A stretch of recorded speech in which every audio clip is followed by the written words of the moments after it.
आज कोकणातला राजन साळवी हा ढाण्या वाघ पुन्हा त्याच्या गुहेमध्ये सामील झालेला आहे। बोर्ड कुठल्या तरी लावला होता ना, हा ज्यांच्या विचारांना लागली वाळवी म्हणून इकडं आले राजन साळवी। बाळासाहेब आपल्या सहकाऱ्यांना सवंगडी समजायचे, पण नंतर त्यांच्या पश्चात सहकाऱ्यांना नोकर घरगडी अशा पद्धतीचं जे वागणूक दिली गेली आणि त्यामुळेच या एकनाथ शिंदेला 2-2.5 वर्षापूर्वी या राज्यामध्ये एक उठाव करावा लागला। तुम्ही माझी लाईन कापण्यापेक्षा तुमची लाईन वाढवा ना। छत्रपती शिवाजी महाराज की जय भवानी। आज कोकणातला राजन साळवी हा ढाण्या वाघ पुन्हा त्याच्या गुहेमध्ये सामील झालेला आहे। मी राजन साळवी आणि त्यांचं सर्व कुटुंब आणि त्यांच्याबरोबर आलेले सर्व पदाधिकारी आणि कार्यकर्ते यांचं शिवसेनेमध्ये मनापासून स्वागत करतो, मनापासून त्यांचं अभिनंदन करतो। खऱ्या अर्थाने राजन साळवी हे नगराध्यक्ष होते, रत्नागिरीचे जिल्हा प्रमुख होते, उपनेते म्हणून त्यांनी काम केलं, अशी अनेक पदं भूषवली। आमदार किती वेळा होते तुम्ही? 3 वेळा। आता पण आमदार झाले असते। एक किरण सारखा मला आणि उदय सामंत सांगत होते त्यांना बोलवा आणि तिकीट द्या।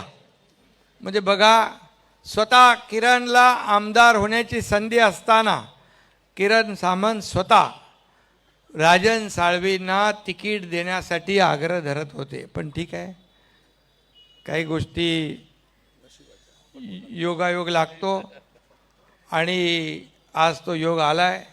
खरं म्हणजे शिवसेना आपली जी कार्यकर्त्यांची आहे, ह्या बाळासाहेबांच्या विचारांची शिवसेना आहे आणि खऱ्या अर्थाने बाळासाहेबांच्या विचारांची शिवसेना आपण पुढे नेतोय। धर्मवीर आनंदगे साहेबांची शिवसेना पुढे नेतोय।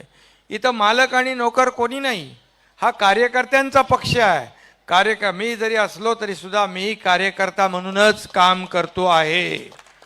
मी मुख्यमंत्री होतो तेव्हाही कार्यकर्ता म्हणून काम करत होतो, आजही कार्यकर्ता म्हणून काम करतोय। म्हणून या पक्षामध्ये जो काम करेल तो पुढे जाईल। मला वाटतं एकदा कोल्हापूरला खासदार श्रीकांत शिंदे यांनी सांगितलं, हा कार्यकर्त्यांचा पक्ष है। जो राजा का बेटा राजा नहीं बनेगा, जो काम करेगा वही राजा बनेगा। हे खऱ्या अर्थाने आज आपण पाहतोय। बाळासाहेबांच्या बद्दलच्या आठवणी त्यांनी सांगितल्या। आम्ही देखील बाळासाहेबांसोबत काम केलं।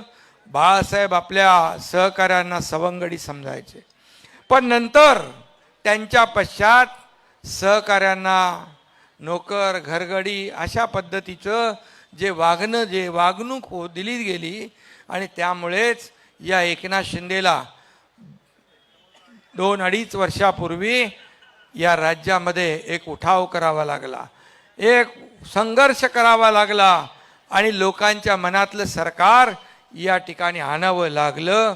आणि म्हणूनच गेल्या 2.5 वर्षात आपण पाहिलं की जे काम आपण केलं, किती काम केलं। उदय सामंत इथं आहेत, त्यांनी उद्योग मंत्री म्हणून त्यांनी काम केलं। प्रचंड सगळ्या लोकांनी काम केलं, या राज्याला पुढे नेलं, विकासाकडे नेलं। विकासाचे प्रकल्प जे महाविकास आघाडीने बंद पाडले ते आम्ही सुरू केले। एकीकडे विकास प्रकल्प पुढे नेले, त्याला चालना दिली, दुसरीकडे लोकाभिमुख लोककल्याणकारी योजना आम्ही केल्या। लाडकी बहीण, माझी लाडकी बहीण योजना, लाडका भाऊ, लाडका शेतकरी, लाडका ज्येष्ठ, किती सांगू। एवढ्या योजना केल्या की आपल्याला वेळ पुरणार नाही। एक इतिहासामध्ये नोंद होईल अशा प्रकारची कामं 2.5 वर्षामध्ये आम्ही केलं आणि म्हणूनच 2.5 वर्षात अनेक लोक शिवसेनेमध्ये सामील झाले, अनेक लोक शिवसेनेमध्ये येत आहेत। उदय सामंत आणि किरण सामंत यांचंही अभिनंदन केलं पाहिजे। त्यांनी मला सांगितलं, पक्ष मोठा होत असेल, संघटना मोठी होत असेल तर प्रत्येकाला आपण आपल्या पक्षामध्ये सामील करून घेतलं पाहिजे। पक्ष मोठा झाला पक्ष वाढला तरच आमची किंमत आहे. आणि म्हणून राजन साळवी आपण देर आहे दुरुस्त आहे, देर आहे दुरुस्त आहे. त्याला म्हणतो ना आपण, सुबह का भुला शाम को घर लौटे तो भुला नाही कहते. तुम्ही आमच्या परिवारातलेच आहात, तुम्ही आमच्या एक शिवसेना परिवारातलेच आहात आणि खऱ्या शिवसेनेमध्ये तुम्ही सामील झालेला आहात. आज मला आनंद आहे, समाधान आहे की आज शिवसेनेमध्ये तुमचा सर्व परिवार, सर्व कार्यकर्ते, पदाधिकारी, हे मोजके आपण पदाधिकारी आणलेत. अनेक असंख्य शेकडो हजारो कार्यकर्ते त्या ठिकाणी आहेत. आणि तुम्ही मला आधी आल्यानंतर काय सांगितलं हेही मला माहीत आहे. कुठली अट शर्त न ठेवता या ठिकाणी शिवसेनेचं काम करायचं, पुढं जायचं, ही एवढीच तुमची भावना, भूमिका खऱ्या अर्थाने आपण बोलून दाखवली. पण या पक्षामध्ये जो काम करेल तो पुढे जाईल. आणि म्हणूनच मी आज तुम्हाला खूप मनापासून शुभेच्छा या ठिकाणी देत असताना, खरं म्हणजे ज्या पक्षाच्या विचारांना वाळवी लागली आहे तिथं कसा राहील राजन साळवी, कसा राहील? कुठेतरी बोर्ड लावला होता, काय बोर्ड कुठल्या तरी लावला होता ना,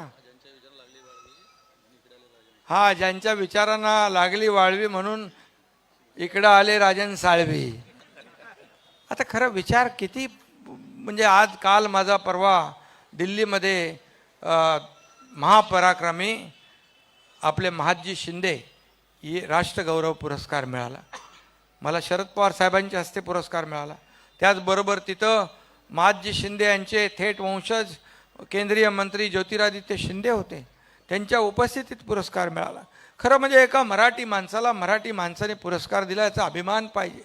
खरं म्हणजे अभिमान पाहिजे. किती जळणार, किती जळफळाट होणार तुमचा, किती शिव्या शाप देणार तुम्ही. माझी लाईन कापण्यापेक्षा तुमची लाईन वाढवा ना, तुमची लाईन वाढवा, काम करा, लोकांमध्ये जा आणि लोकांमध्ये जा. परंतु घरी बसलेल्या लोकांना लोक स्वीकारत नाहीत, हे विधानसभेच्या निवडणुकीने दाखवून दिले. आणि हा एकनाथ शिंदे ज्या खडा रहता वैसे लाईन सुरू हो जाती है, आणि ती जनसेवेची लाईन असते, कामाची असते, लोकांच्या सेवेची लाईन असते, हे मी या ठिकाणी सांगू इच्छितो. खरं म्हणजे मी एक सर्वसामान्य कार्यकर्ता आहे. हे सर्वसामान्य कार्यकर्ता ते या राज्याचा मुख्यमंत्री, हा इतिहास घडला आहे. यामागे बाळासाहेबांचे आशीर्वाद, दिघे साहेबांचे आशीर्वाद, आपल्या सर्व महाराष्ट्रातल्या जनतेचे आशीर्वाद, लाडक्या बहिणींचे सगळ्यांचे आशीर्वाद आहेत, कार्यकर्त्यांची मेहनत आहे. आणि म्हणून एक सर्वसामान्य कुटुंबातल्या शेतकऱ्याचा मुलगा या राज्याचा मुख्यमंत्री होऊ शकतो, हा इतिहास देखील या राज्याने पाहिलेला आहे. आणि म्हणून हा सर्वसामान्य कार्यकर्त्यांचा पक्ष आहे, सर्वसामान्य लोकांच्या जीवनामध्ये बदल घडवणारा पक्ष आहे, त्यांच्या जीवनात सुखाचे, समाधानाचे, आनंदाचे दिवस आणणारा पक्ष आहे. आणि म्हणून मी एवढंच आपल्याला सांगतो की काही काळजी करू नका. तुम्ही कालपर्यंत, आता आजपासून तुम्हाला काही, आम्हाला जसं काही पदव्या दिल्यात तसं तुम्हाला देतील. पण म्हणतील कचरा गेला, अमका गेला. अरे आमच्याकडे येत आहेत, त्यांचं आम्ही स्वागत करतोय, पण तुमच्याकडून का जात आहेत याचा तरी विचार कधी करणार की नाही, आत्मपरीक्षण करणार की नाही. आणि राहील तो काय, मग गेला तो कचरा आणि मग राहील तो. आणि म्हणून मी एक सांगतो, शोलेमधला एक डायलॉग होता, मैं अंग्रेज जमाने का जेलर हूँ, असं असरानी म्हणायचा.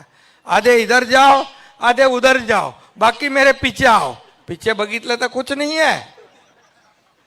अरे कशासाठी, का, काय, म्हणजे जे आज राज्यामध्ये सर्व लोक ज्या पद्धतीने सरकारला जे काय लँडस्लाईड मॅन्डेट या जनतेने दिलं, पूर्ण दैदिप्यमान असा विजय या ठिकाणी मिळवून दिला, याचं कारण केवळ विकासाचा अजेंडा आम्ही चालवला, विकासाचा अजेंडा चालवला. मी आजही सांगतो की विकासाचा कल्याणकारी योजना आणि लोककल्याणकारी योजना आणि विकास प्रकल्प याची सांगड आम्ही घातली.